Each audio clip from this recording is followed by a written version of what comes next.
Welcome to Emerson's physics. இந்த சேனல்ல NCERT exercise, NCERT எக்ஸாம்பிளருடைய கொஸ்டின்ஸை ரொம்ப சிம்பிளா ஈஸியா புரியுற மாதிரி சொல்யூஷன் கொடுத்துருக்கேன். Definitely it will be useful for your board examination as well as for preparation of entrance examination like NEET and JEE. Please subscribe and follow. A simple pendulum of length L having a mass of the bob M is suspended in a car. The car is moving on a circular track of radius R. புரியுதா பாரு, ஒரு car circular track இருக்கு, அதுல simple பெண்டலத்தை suspend பண்ணிருக்கோம்.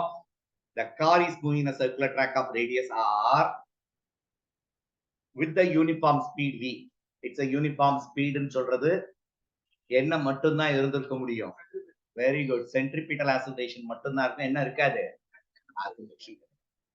If the pendulum makes a small oscillation in the radial direction, அப்ப எப்படி பெண்டுலமோ இதே டைரக்ஷன்ல ஆசிலேட் ஆயிட்டு இருக்கு, அதான் மீன் பண்றான். கொஞ்சம் ஆங்கிள் அப்படி சுத்தி வந்துருச்சு.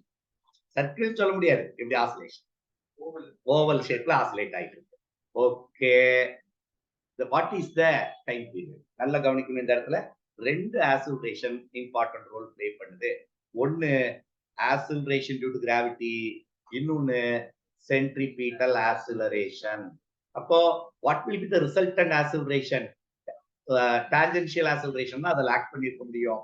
அப்போ resultant acceleration will be equal to root of acceleration due to gravity plus centripetal acceleration squared. கரெக்டானா? அப்ப ஃபார்முலா என்ன கண்ணே? g squared அப்படியே வச்சுக்கலாம். AC ஃபார்முலா என்னடா? v, very good, v squared by r the whole squared. என்ன வரும்?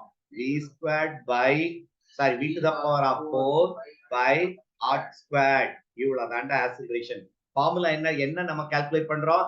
Time period 2π into root of L மாற்றம் இல்லை, length of the pendulum same தான், by G தான் resultant acceleration due to gravity.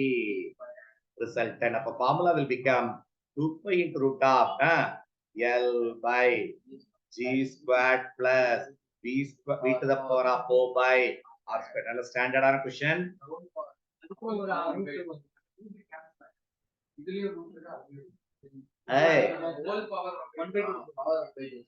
எதுக்குடா? ஓ ஜி, okay okay, to the power of half. Are you clear? அத வேணா ரூட் எடுத்துட்டு root L by this value ன்னு எழுதலாம்.